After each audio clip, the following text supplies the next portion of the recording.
আগের পুরানো অ্যানালগ মিটারগুলোই হয়তো ভালো ছিল। এখন ডিজিটাল মিটার বের হয়ে অনেকের বিদ্যুৎ বিল বেশি আসে। কোনো লোড না থাকলেও বিদ্যুৎ বেশি আসে। তো এমনটা কেন হয়? তো এটার জন্য আগে হচ্ছে সার্কিট ব্রেকার অথবা মেইন সুইচ আপনি বন্ধ করে দিবেন। তারপর আপনি দেখবেন। তো এই ট্রিক্স যদি আপনি ফলো করেন তাহলে আপনার প্রতি মাসে অতিরিক্ত বিদ্যুৎ বিলটি আপনি কমিয়ে আনতে পারবেন। তো দেখতে থাকুন।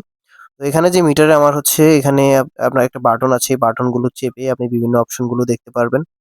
এখানে অথবা যদি আপনার কাছে ক্লিপার মিটার থাকে তাহলে তো আরো ভালো। এখানে যে ছোট বাটনটি দেখতে পাচ্ছেন, তো আপনি এই বাটনটা চেপে আপনি সবকিছু দেখবেন। কিছু, কিছু মিটারে শো নাও করতে পারে অ্যাম্পিয়ার।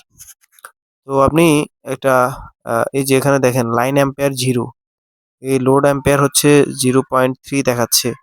মানে 8 ওয়াট, 7 ওয়াট, 8 ওয়াটের মতো লোড নিচ্ছে। তো আপনি হচ্ছে একটি ক্লিপ অন মিটার নেবেন। ক্লিপ অন মিটার নিয়ে আপনি সহজে বুঝতে পারবেন। অ্যাম্পিয়ারটা খেয়াল করেন 0. মানে 51 এরকম দেখাচ্ছে বা 0.45 এরকম দেখাচ্ছে।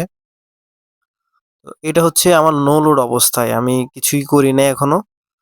তো এবার হচ্ছে আমি ভিতরে চলে আসলাম। ভিতরে যে হচ্ছে এখানে যে টুইন করে যে নিউট্রালটি আছে, হচ্ছে লোড লাইনের নিউট্রাল গুলো আছে, এগুলো সবগুলো আমি কমন করে দিয়ে এই নিউট্রালের সাথে আরেকটি নিউট্রাল আমি এখানে জাম্পার করে দিলাম। দেওয়ার পর হচ্ছে আমি এটা বাইরের দিকে বের করে দিলাম। তারপর আমি বাইরে চলে আসলাম। আসার পরে আপনাদেরকে অ্যাম্পিয়ার দেখাচ্ছি। এখানে কিন্তু এই যে আমার নো লোডে কিন্তু এখানে অ্যাম্পিয়ার শো করতেছে। নো লোডে যদি আমার অ্যাম্পিয়ার শো করে অবশ্যই বিদ্যুৎ বিল বেশি আসবে, এটা স্বাভাবিক। তো আমি হচ্ছে ওই ভিতর থেকে কমন করা কেবলটি আমি বাইরে নিউট্রালের সাথে লাগিয়ে দিলাম। এখন দেখেন অ্যাম্পিয়ারটা কত কমে গেছে। অ্যাম্পিয়ারটা এখন হচ্ছে 3, এই যে 30 তে চলে আসছে। এখন পেজ নিউট্রাল দুইটাতে কিন্তু সমান পরিমাণ অ্যাম্পিয়ারটা দেখাচ্ছে।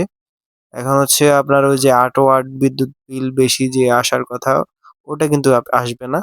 এখন এই যে আমি নিউট্রালটা এখানে আমি কষ্ট মেরে আমি লাগিয়ে দিয়েছি। আর হচ্ছে এখানে এই যে দেখেন 0 load ampere 0, line in ampere 0। এভাবে কানেকশন করলে বিদ্যুৎ বিল অতিরিক্ত আসবে না।